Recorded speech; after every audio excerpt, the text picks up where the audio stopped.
Checking the mic. Tell me when you're ready to go. Ready to go. Okay. So, good evening and welcome everybody to this introductory talk on NLP, or as it's properly known, Neural Linguistic Programming. Now you may have heard a few things about NLP and you may be wondering exactly what it is.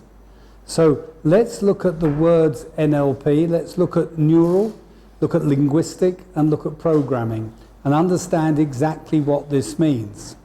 So neural is about your brain and all the firings of all the neurons you have inside your brain and how your brain receives information from the outside world. And it receives this information primarily through your 5 senses. And when this information comes into the brain, it works on it, decides what it needs to do with it, and if necessary, provides action for you to get moving. So this is the neural. The linguistic part is the language that you use both externally when you're talking to other people and internally when you're talking to yourself. Now, the most important part probably about this language is what you're saying to yourself. Because, believe it or not, you take a lot more notice of what you tell yourself than what other people tell you. And in fact, quite often, you may negate what other people are telling you in preference for what you're telling yourself. So the linguistic is a very important part of the neural linguistic programming. The programming refers to how you can change what you do, how you can look at what's working and do more of it, and how you can look at what's not working and change it in some way so that it will work. So this in a nutshell is neural linguistic programming. Now let me tell you, it started in the way back in the 1970s. In fact, it started in America, in California, in the early 1970s. And it was put together by 2 guys who at that time, one of them, John Grinder, was a professor of linguistics, an assistant professor of linguistics, and the other one, Richard Bandler, at that time was a student of psychology as well as linguistics. Now in the mid-1970s in California, all sorts of things were going on. And there were a lot of very successful therapists around at that time. People like Virginia Satir, people like Milton Erickson, people like Fritz Perls, and a number of others. And what was noticed was that these therapists were talking to people and changing them from problem-wrecked to solution-orientated, changing people to make themselves feel tremendously better. And all this change was going on inside people's heads simply by the use of words. Now you can imagine that a linguistic professor and a psychology student would be very interested in exactly how words can actually change your thoughts inside your head. And from these early days, neurolinguistic programming was born. You might say that it was actually born out of psychotherapy and the various therapies that were around at that time. And this would be true. In the early days, NLP was listed as a therapeutic intervention. But as time goes by, it's been found that NLP can be used in all walks of life. It can be used already as a therapy, it can be used in training, it can be used in teaching, and it can also be used in business. A lot of the techniques used in NLP are now taught in things like sales, in HR.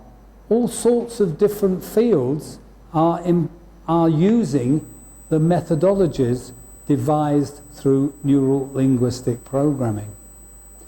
And of course, you can use it as well. You can use it on yourself. If we go back to the therapy aspect of neural linguistic programming, it comes under what's called in therapy as brief psychotherapy. Now, brief psychotherapy is described as problem-driven, solution-orientated.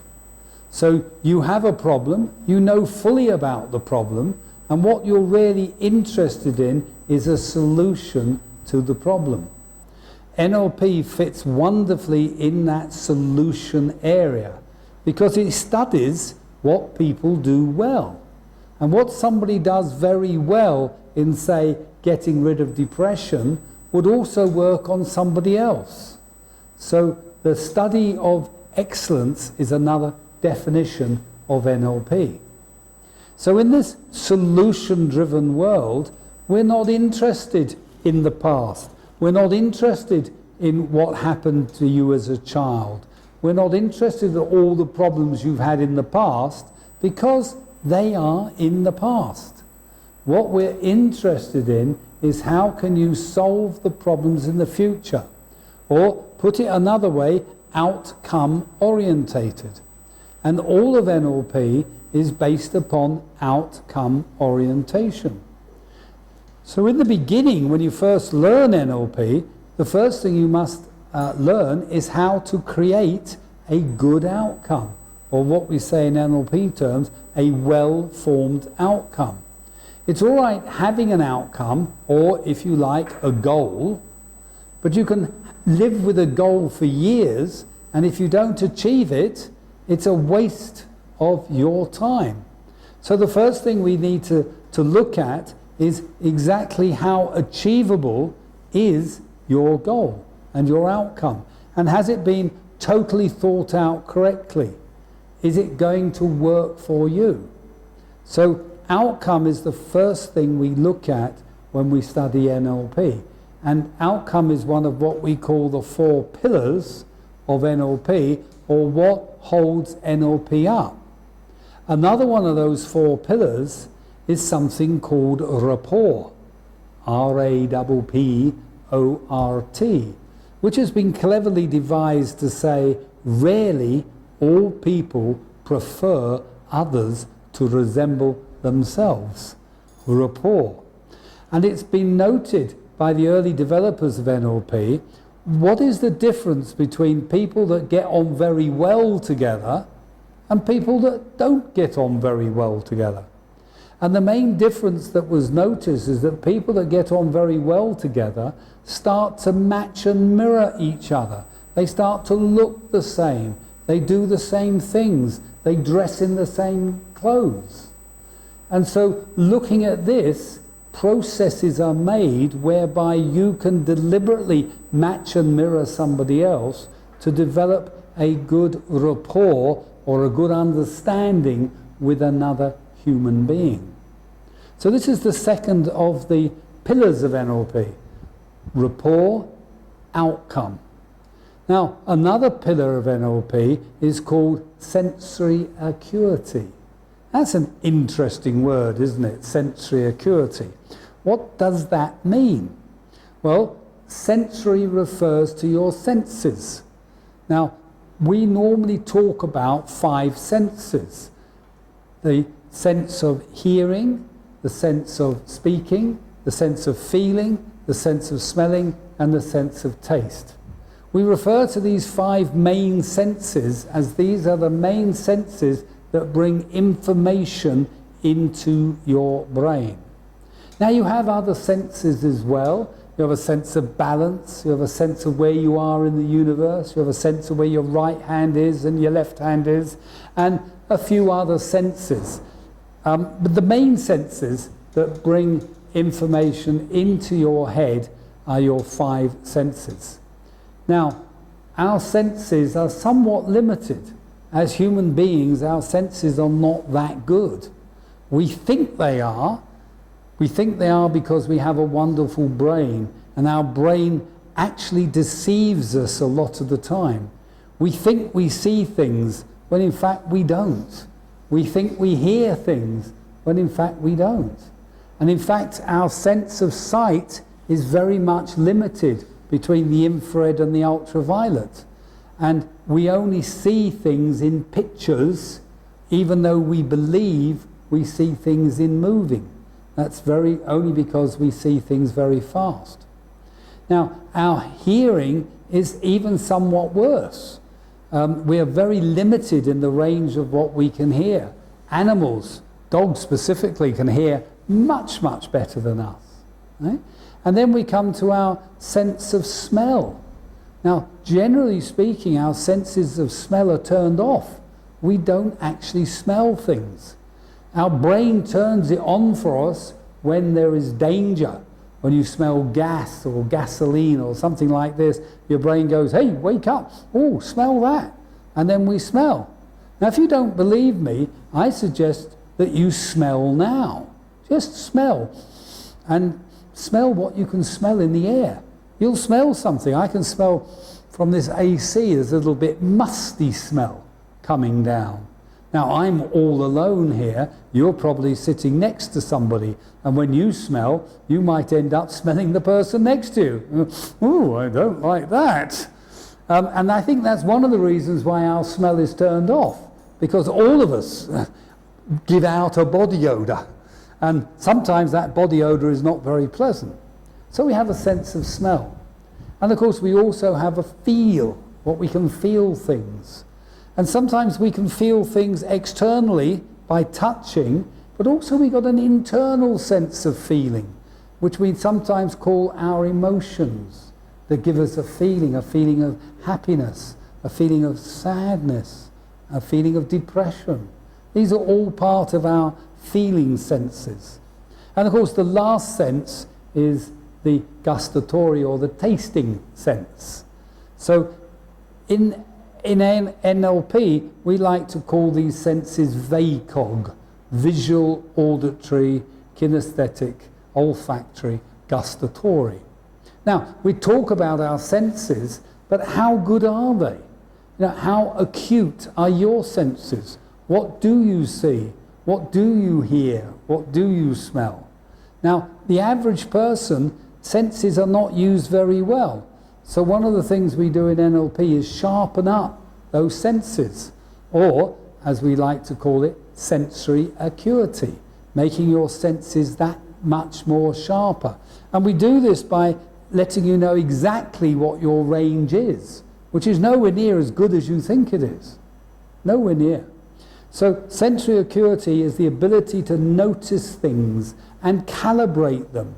Calibration means this is what you look like before I talk to you, this is what you look like after I talk to you, and if there's some change, then we have made some sort of difference.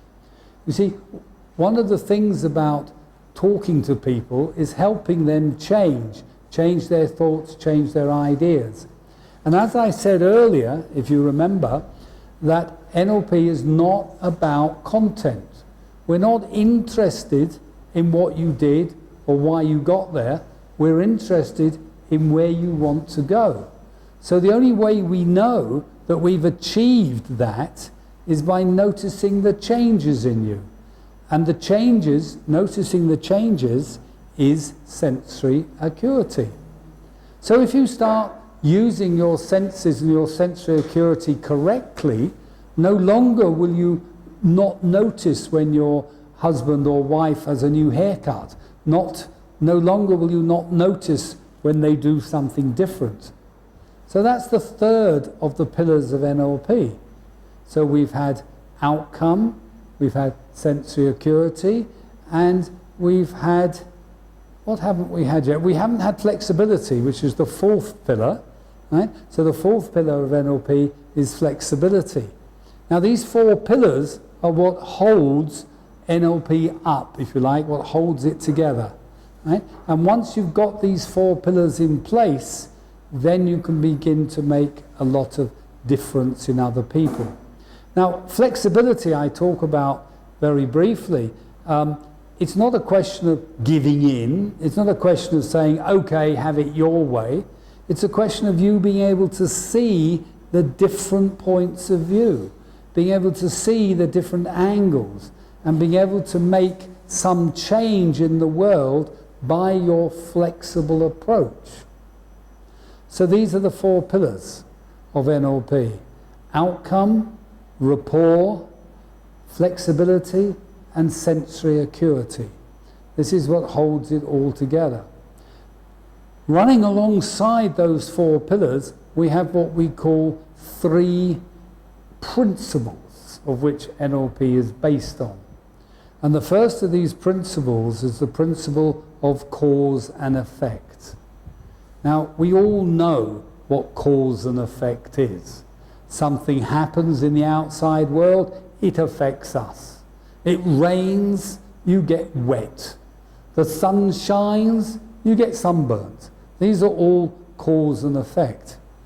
Now, the problem is that the vast majority of us live in the world of effect. We are changed by outside forces. You get stuck in a traffic jam. Oh, goodness gracious, I'm late. Come on, beep, beep, hurry up, get moving. I'm at the effect of the traffic jam. When I'm at the effect, my blood pressure goes up. My stress levels go up. And I become a very stressed person. Now, what we talk about in NLP is not to be at the effect, but be at cause. Now, this is very easy to say. It's not always very easy to do. It's not easy to be at cause when you're worried about being late. It's not easy to be at cause when you're feeling ill and such forth. Being at cause changes your life entirely. Because when you're at cause, nothing can worry you. Nothing can affect you. Everything that happens to you happens for a purpose. And that purpose is to help you grow, help you learn, help you become a better and more powerful individual. And if you can live on the cause side of that equation, then you are in a wonderful world of living. And as I said earlier, it's easy to talk about, it's not always so easy to do. When things come which you never requested, things that happen that you never even dreamed of, it's very easy for you to say, oh dear, you know, this is bad, this is going to upset me, this is going to destroy me. Very easy to do that. It's much harder to look at it and say, what can I learn out of this? What can I get out of this? How can I grow out of this?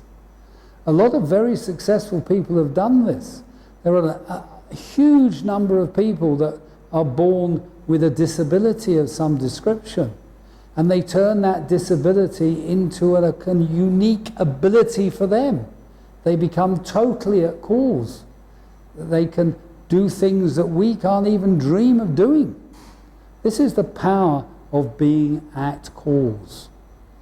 And at cause is one of the principles that go along the 4 pillars of NLP.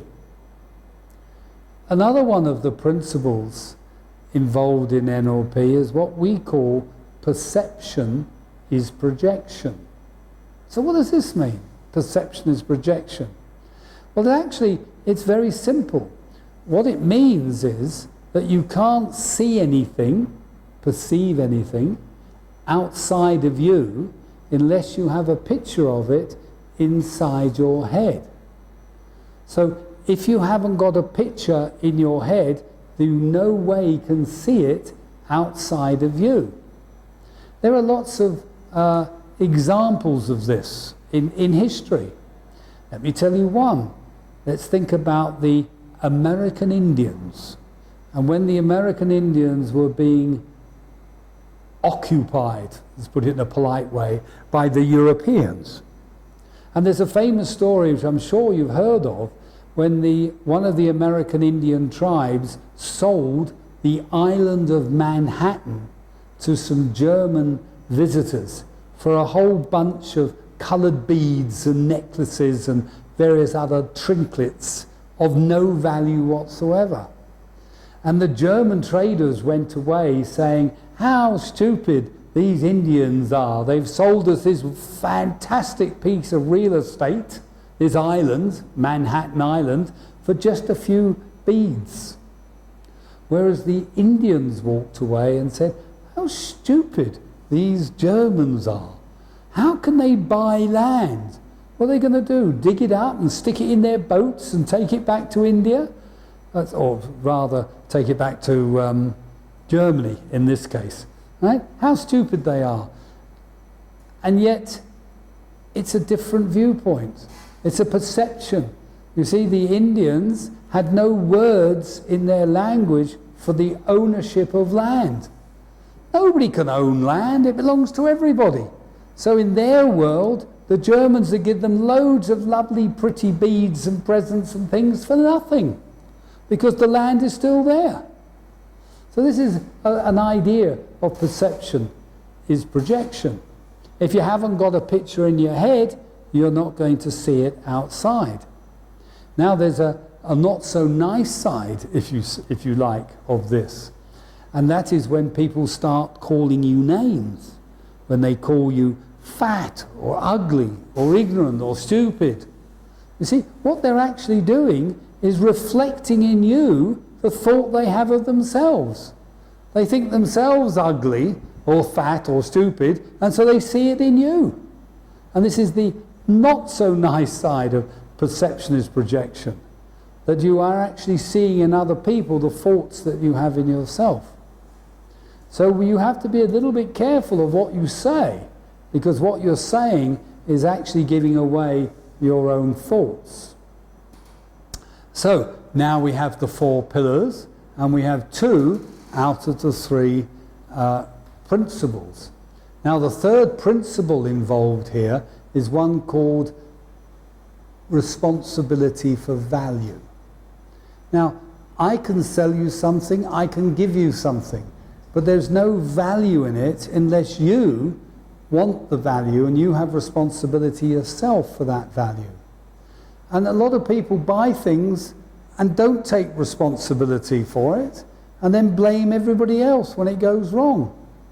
And this happens so much in our lives, responsibility for value. So we need to take responsibility. We say, I've made my choice, I've taken that, I'll take full responsibility for getting value out of it. Whatever you buy, if you buy a computer, it's your responsibility if you use all of it or just use part of it. If you use all of it, you're getting good value for your money. If you're using part of it, you're not getting good value. So that's why we call this part responsibility for value. So now you can see how NLP comes together. It has its 4 pillars, it has its 3 principles. Now when you look at this in a bigger way, you can begin to see how NLP will work in any walk of life. I like to call NLP the tools that you put in your tool bag. Now your tool bag can be anything. Your tool bag can be that of a trainer, a doctor, a dentist, a soldier, a sailor, a tinker, a tailor. It doesn't matter what your tool bag is, you put NLP tools in that tool bag and you become the best trainer, the best doctor, the best soldier, the best sailor. Because these tools help you bring out the best in what you do. Occasionally the tool bag will be NLP, and that'll be when you are an NLP trainer. Then the tool bag as well as the tools in it are all NLP. But because NLP tools are tools about human communication, tools about how to connect with another human being, tools about how to connect with yourself, how to connect with your inner feelings and inner thoughts, these tools are useful in any trade under the sun. And that's why NLP is becoming quite successful across the globe in all sorts of fields and all sorts of walks of life. Now, we've talked a little bit about that side of NLP. Now, I'm sure you're wondering, what will NLP do for me? Why should I learn NLP? Well, quite frankly, NLP will make you a better person. It will give you calmness. It will get rid of your stress. Now, I know lots of people make all sorts of claims, not just on NLP, but on all the other modalities that are out there, including medical modalities. Take this pill and feel better, do this and feel better. And I know that there's loads of claims like this. So I'm not going to keep telling you what NLP can do for you, because what NLP can do for you is actually what you want it to do. Whatever it is you want to do, NLP will help you do it. It'll help you do it because it gives you the tools of how to study excellence. It gives you the tools of how to make a good outcome. It gives you the tools of how to behave correctly in the world.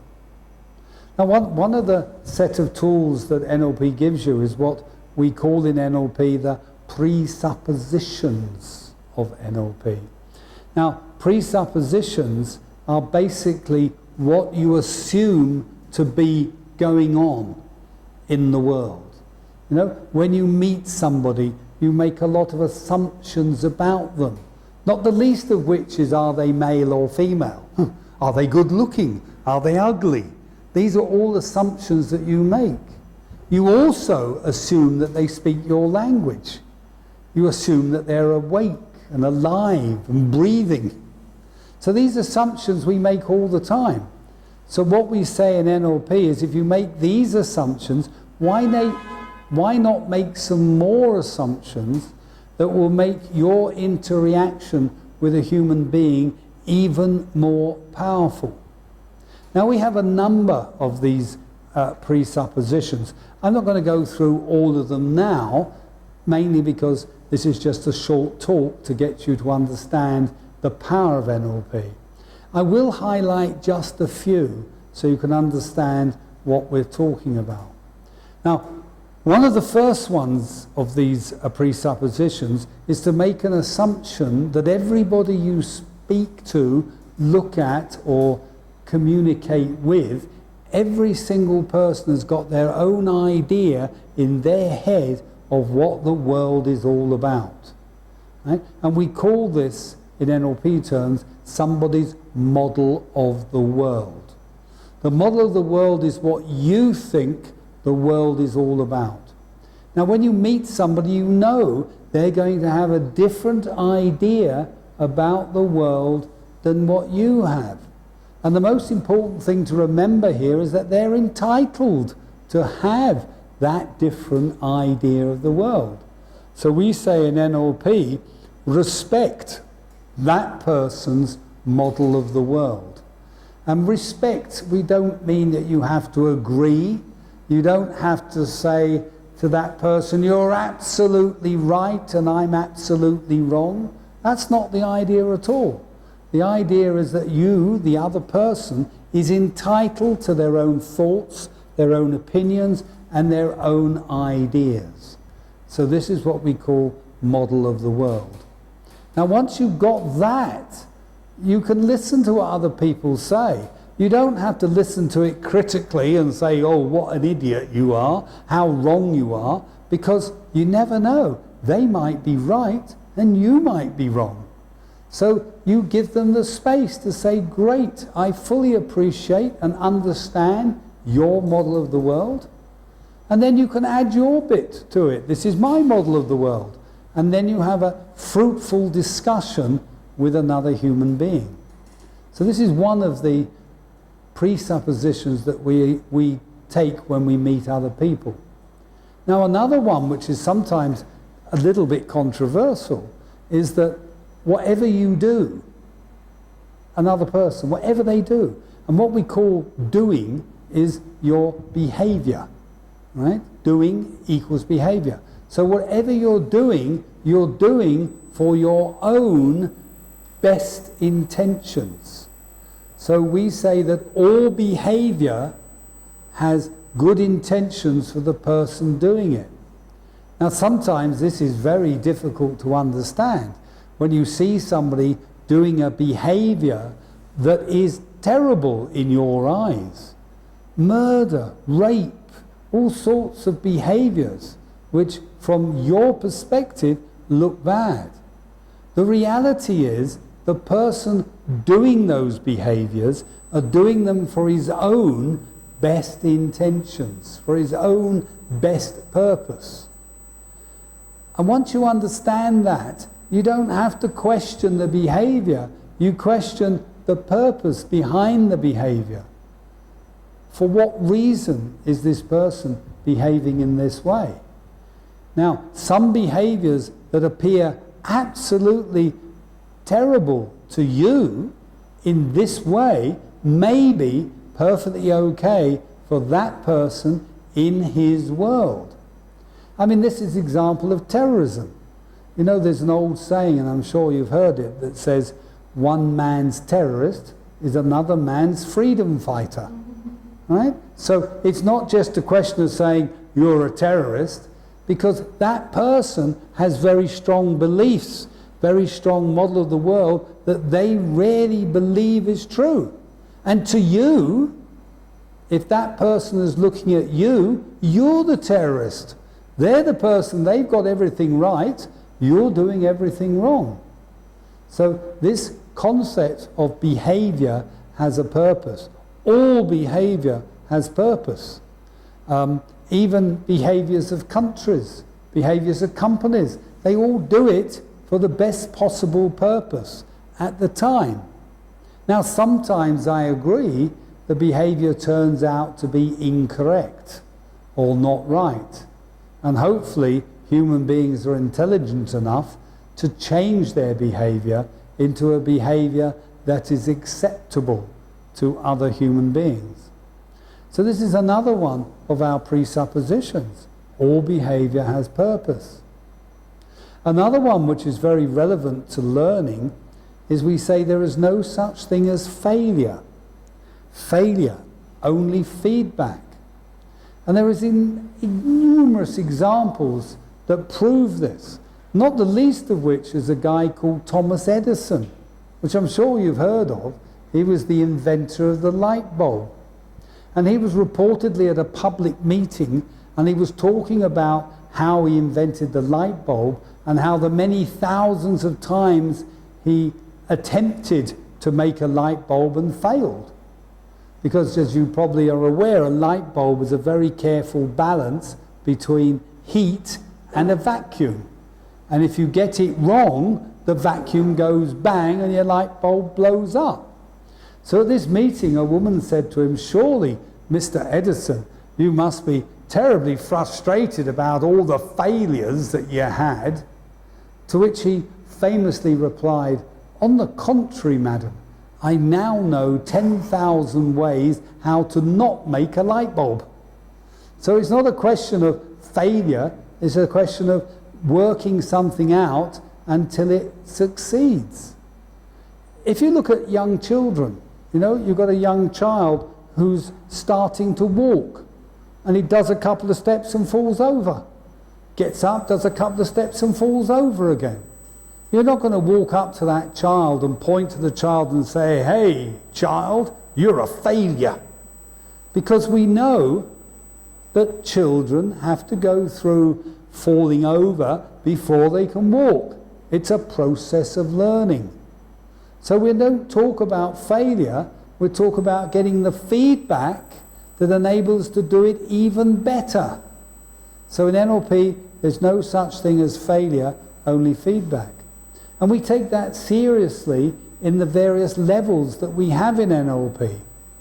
The levels, the first level, generally acceptable across the world, is what's called the practitioner level, the practitioner of NLP. This varies tremendously around the world from 5 to 25 days of learning. But whichever system of learning you take, the short systems of learning include being given CDs and manuals and things to read. whichever system of learning you take, you will always succeed, because we don't have failure. If you don't learn it first time, you'll learn it second time, or third time, or fourth time. We don't let you get away with failure. The same thing with the next level of NLP, which is called the Master Practitioner level. And this varies from 10 to 20, 30 days again. And the Master Practitioner level is getting the NLP into your muscle, so to speak, getting you to live it better, understand it better, and do it better. And even here, you don't fail. If you don't work very well, you don't turn up on time, and you miss a few days, well, you won't necessarily get your certificate. You'll be given feedback to say, hey, you've got to come back and do those days you missed. You've got to prove to us you've learnt this thing. And then we will give you your certificate. And then from Master Practitioner, if you've got your Practitioner and Master Practitioner training, you can then become a trainer of NLP. Now, a trainer of NLP is quite an intensive course, minimum of 14 days. And here we teach you how to use your NLP to teach other people about NLP. And if you successfully get through the trainer of NLP, then you can again teach people practitioner and master practitioner level under the auspices of ANLP, which is the Association of Neuro-Linguistic Programming here in India, which is one of the largest associations of NLP anywhere in the world. Largest by sheer numbers. We have many thousand members of ANLP. ANLP membership is free. So if you're interested in joining ANLP, you don't have to have done NLP. All you have to do is go to the ANLP website, which is anlp.in, and register there for free. So you see, there is some things that are still free, and one of those is membership of ANLP. So after your trainer, once you become a trainer of NLP, if you stay in NLP and you work hard at it and have been a trainer for at least 3 years, you can then qualify for the Master Trainer of NLP. Now, Master Trainer is actually an honorary position. Although you have to work to get it, and you have to take tests, and you have to do a lot of things, at the end of the day, the awarding of it is done by the existing master trainers. They have to tick all your boxes to say, yes, you're good enough to be a master trainer. They can't just put a no. If they put a no, they have to tell you what you have to do to be a master trainer, because there's no failure, only feedback. Now, it might take you 10 years or 20 years, or you might do it in 3 years. That's up to you. But the ability of being a master trainer is there for every one of you who starts on this journey of NLP. So, another one of the presuppositions, what we've just been talking about, is there's no such thing as failure, only feedback. Another important thing that we consider is this: if somebody can do something, anybody else can learn to do it. There's nothing that one human being can't do that another person couldn't learn to do. Now, there may be things that you don't want to learn, or maybe things that you've left a bit late to learn. Like maybe if you're in your 40s and you're a trainer, you may not be able to then suddenly become a brain surgeon, because it means you're going to have to go back to college, do your MBBS, get some practice as a surgeon and so on. It doesn't mean to say you can't do it, because anybody could do it if they want to. It just may be a little impractical. But on a more practical level, if you see somebody doing something brilliant, you can say to yourself, how did he do that? What did he do that made that brilliance? Or what did she do that made that brilliance? Find out what that thing is, add it to you, and you yourself can be just as brilliant as that person. So that's the NLP presupposition, that if one person can do it, anybody can do it.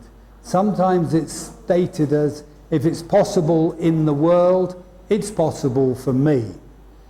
So this is another one of the NLP presuppositions.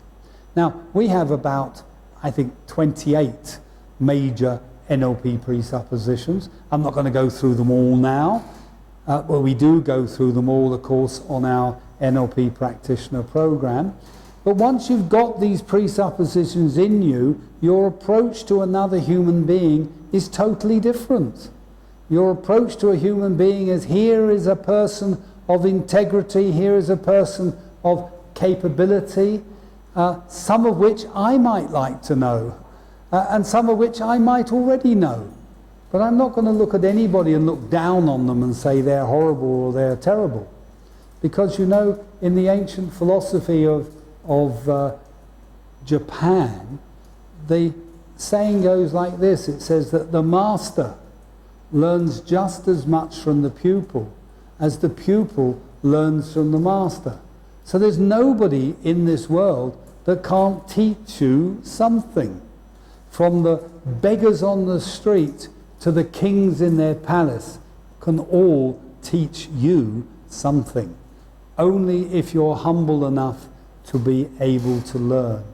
And NLP helps you to do that, helps you to learn what you need to know.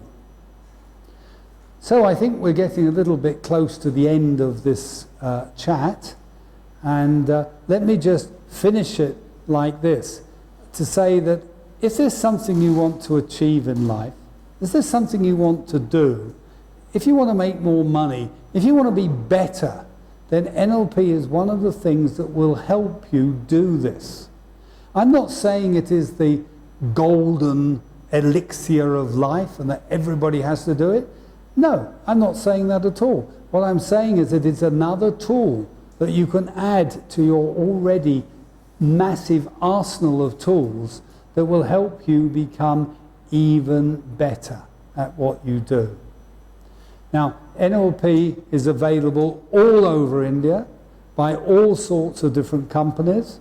What I would recommend is you go to a company that has the ANLP India logo there, because that means that they will adhere to certain standards, standards that are internationally acceptable. This doesn't mean to say that other trainers are good. I'm sure there are brilliant trainers in all areas of NLP. And if you want an internationally recognized NLP certificate, then please go to somebody who is already a member of ANLP India. And there are several hundred trainers all around the country that you can turn to. If you have any problems in finding a trainer, then go to the ANLP India website. There are lists of hundreds of trainers for you.